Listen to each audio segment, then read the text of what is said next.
CBI for SSR. As everyone, several of you have joined our global campaign. First, we want to go across to our Supreme Court. Nalini Sharma joining us, Shavan and me from there. We also have Alisha joining us from the residence of Rhea Chakrabarti. But Nalini, give us the different sides, because since morning we've been hearing different guests are coming on the show. All of them say one point. We've seen how the Maharashtra government is parroting the same line as Rhea in the top court. We've seen how the Bihar government and the CBI on one side continue saying this is a fit case for the CBI. We've seen the family cry. It's time the CBI steps in here, because the simple time and the simple point is the Mumbai police has botched up the investigation.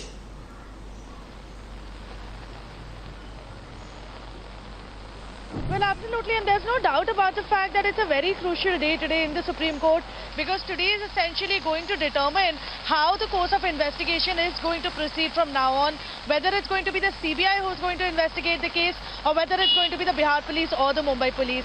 Of course, there are some very serious arguments, strong arguments that have been made from all sides before Justice Hrishikesh Roy in this regard. But let us highlight exactly what the Maharashtra government said to defend its probe in this entire matter. Abhishek Manu Singhvi, who was representing the Maharashtra government, came forth and told the Supreme Court that the Mumbai police was in fact conducting an investigation in this case, and that the investigation was free and it was unbiased in every single way that it was. At the same time, what he also stated is that if this is allowed, if it is allowed for the matter to be transferred to the CBI, then that will essentially be a murder of federalism, is a phrase that Abhishek Manu Singhvi had used. And his reasoning for that was that the state of Bihar should not be allowed to interfere in the investigations in the state of Maharashtra. And that is essentially why law and order is a state subject and not a central subject, which is why what Abhishek Manu Singhvi was relying on while saying that the investigation should be conducted by the Mumbai police itself. But at the same time, the Bihar government came and told the Supreme Court, and the Bihar government and Sushant Singh's family, the lawyer who was representing them, senior advocate Vikas Singh, made some very similar arguments before the Supreme Court when they went ahead and said that they had waited for 40 days, the 40 days mourning period to get over, hoping that the Mumbai police is going to progress in some way in their investigation. But even after, at the end of 40 days, when there was no FIR filed, the family had no option but to approach the Patna police to ensure that at least some investigation in this matter is done. At the same time, the Bihar government also came and told the Supreme Court that after the FIR was filed in Bihar, the Bihar police team had gone to Mumbai to investigate the case, but under the farce of a quarantine, the Mumbai authorities had actually detained the IPS officer Vinay Tiwari, who was part of this entire team. So some very serious allegations, but now it's all up to the Supreme Court to decide exactly what needs to be done in this matter, whether or not the CBI is going to be given a green light to go ahead and continue with their investigation, because like Shavan pointed out, the team is all ready to leave for Mumbai in case the verdict goes in their favor, and then it remains to be seen exactly how soon the entire investigation can be completed and the culprits can be brought to the books. 60 minutes to go for that crucial verdict. Let's also go across to our guests who continue now to be with us. We have good morning to our guest, Shreya Narayan, joining us. We have Pratibha Prahlad joining us and Swapnil Kothari also with us. I want to first go across to Pratibha Prahlad, a renowned artist and social and women's rights activist who's joining us live from the capital. Pratibha, we've seen this has now become Justice for Sushant, a movement globally that's garnered so much support. Today, when the family speaks out, yesterday, in a very twisted, wise, slanderous statement, Rhea Chakrabarti comes out, once again attacks the family. We also have Nilotpal Mrinal, who's also joining us, family friend of Sushant Singh Rajput, and I'm going to come across to Nilotpal in just a minute also. But Pratibha, I want to ask you, the slander campaign that has begun, how is this going to end? Because the family till now, remember viewers, has not said a single word when it comes, but Rhea Chakrabarti continues attacking them.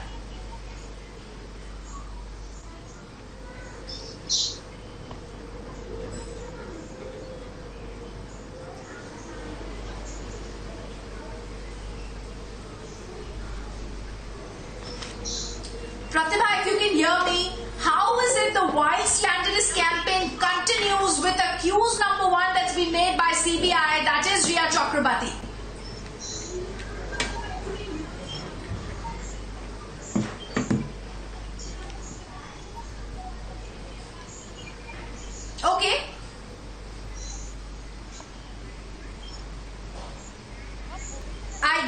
want to take that question also to Nilotpal Mrinal, who's also joining us, the family friend of Sushant Singh Rajput. Nilotpal is also with us, and he's known Sushant Singh Rajput. He's a family friend of SSR. Nilotpal, we've seen this vile slander campaign that has continued in this case. We've seen how Rhea Chakrabarti Nilotpal comes out with a statement yesterday.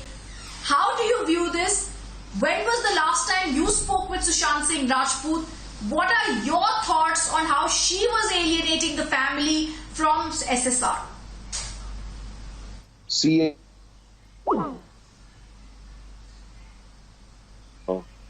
Shri Neeraj Kumar Bablu, and the allegation which are made by her continuously, it is made through her lawyer. Now the thing is, there is a contradiction in the statement she is giving. She mentioned yesterday, if she thought that his sister was abusive or physically assaulting her, why not she moved from the house? For whom she was waiting? She is not a teenager girl. She mentioned about army family and Marathi background. What does that mean? Does that mean that she was very simple? And the name she is taking in the statement, family never took the name of Dino Moria or Aditya Thackeray. So was there any pressure to take their name in the clarification later? And okay, you had a problem with the sister, but the 74 years old father was messaging you. Why not you take care of the message and connect it to with his son? Rather, you change all the number.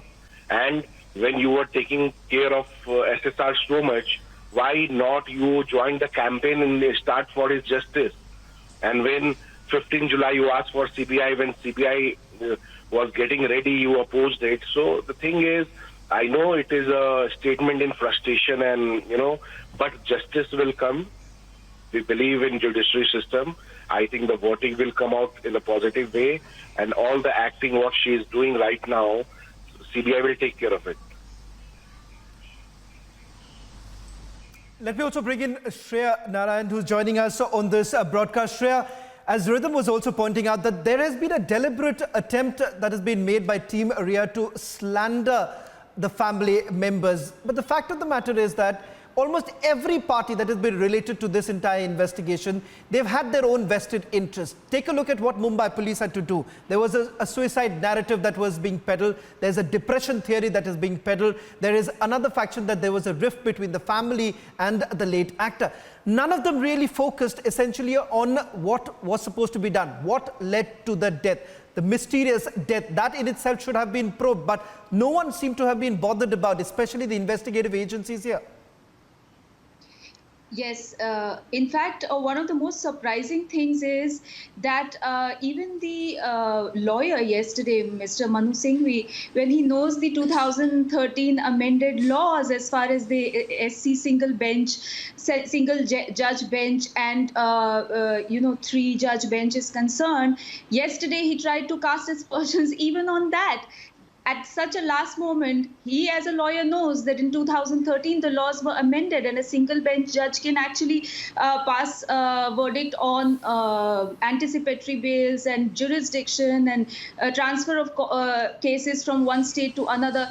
But they are just leaving absolutely nothing, no weapon, unemployed. They are not only that. Vinay Tiwari was quarantined. The mayor is saying that she will not let CBI come in without being quarantined in Mumbai. So from every side, there is this concerted effort for investigation not to take place.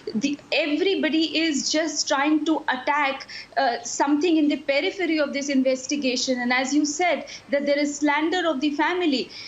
Trying to make this a Saas Bahu saga, which is really odd, because nobody, absolutely nobody seems to be concentrating on the person who's actually left us, which is Sushant Singh Rajput, and to get him justice. If you love someone, you would want to get justice for this person. Why is it that that focus is not there on the person who has left us and to get him justice? So as we fans and audiences, we want to focus on that. Right.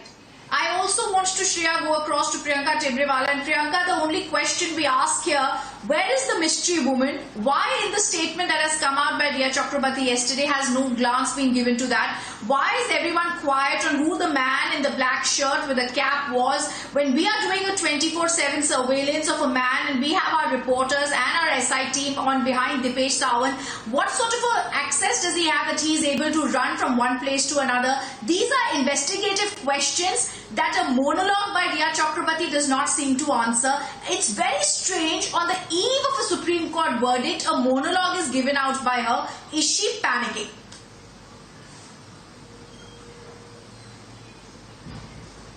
See, Mumbai police, who was or who is supposed to be accountable, has nothing to say in this because they have done nothing.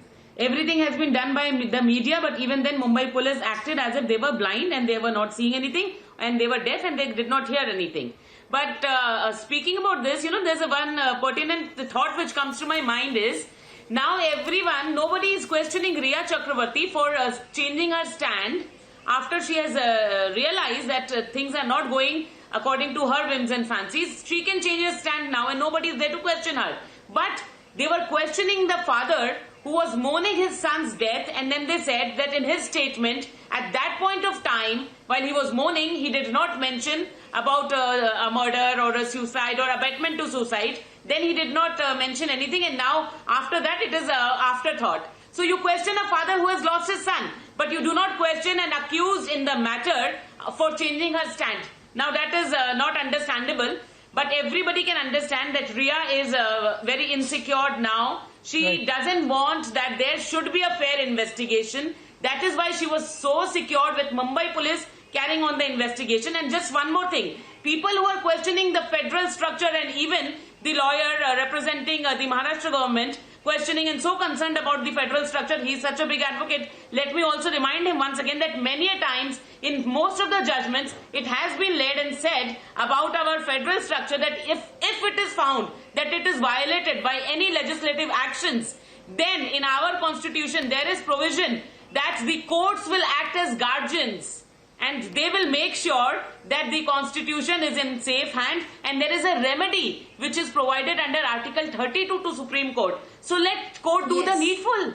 He being a senior advocate, I think Mr. Swapnil is agreeing to what I am saying. Priyanka, I just want to interrupt you for 1 minute because even as we are countdown into the Supreme Court verdict, my colleague Shawan, my co-anchor, also has some breaking news to give us. Please, Shawan, go ahead. Well, in fact, this is the latest development now coming in from the Enforcement Directorate as far as their investigation is concerned.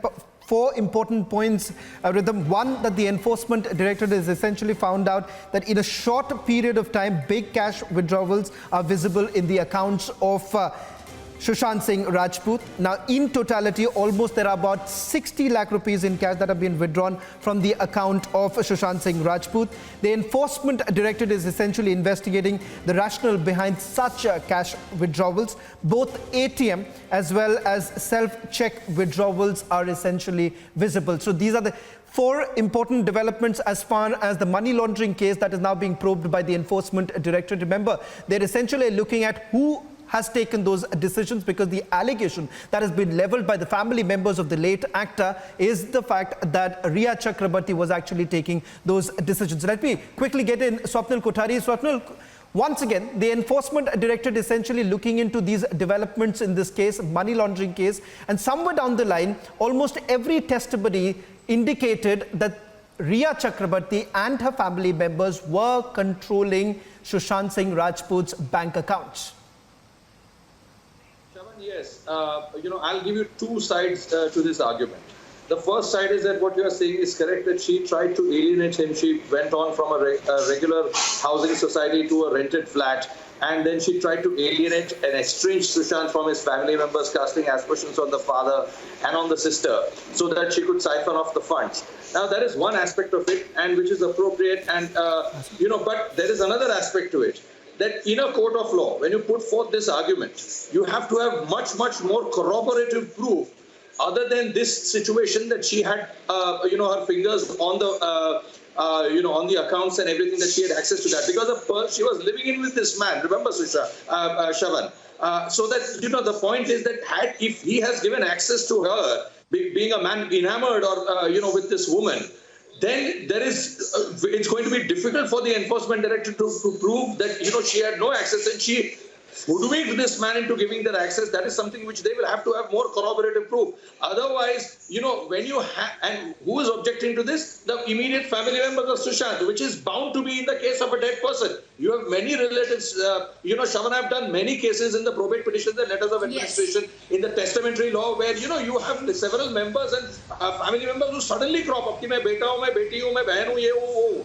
I'm not saying that is the case with Sushant, so don't get me wrong. What I'm saying is that Sushant's family is absolutely legitimate, but they have a tough task at proving this aspect. So they will have to do work much more on this. So I'm just giving this cue and this advice to Sushant's, and I'm sure Vikas Singh knows about this, being a senior lawyer himself, that, it's going to be, that aspect is going to be difficult to prove. So go ahead and, work harder on this. Otherwise, to a court of law, when faced with these situations, when twin affidavits, it's not like Riaz and, Maharashtra government's affidavit where, without a blink, I can say, oh, okay, this is a marriage here and, let me shunt this aside.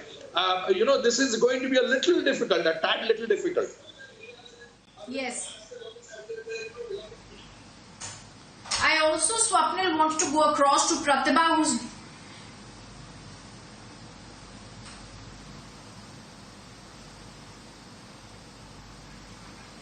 I also want to go across to Pratibha Prahlad, who's now joining us here. Pratibha, like Swapnil is telling us, like Shravan just told us, the CBI is all ready. The SIT is all ready to continue with the investigation. They're all ready to go to Mumbai. We've seen what Riya Chakrabarti is saying here. We've just heard Nilotpal say the family is continuing to go through a lot of grief. We have people calling in. This has become an unstoppable movement. Pratibha, as someone who's a social activist, as someone who's been seeing things very closely, what is the sense you are getting? Because the Mumbai police investigation has been botched up from the very start. Republic Media investigation was the one that started one probe into this and started asking questions. We stung the trainer gave us details. The Bihar FIR came on the picture and they said that Riya overdosed with medicine, Sushant Singh Rajput. And now yesterday Riya comes out with a new twist and she says that I myself might be having anxiety, but that's all right. When she attacks the family again is when everyone is again caused a lot of consternation, dismay and pure shock.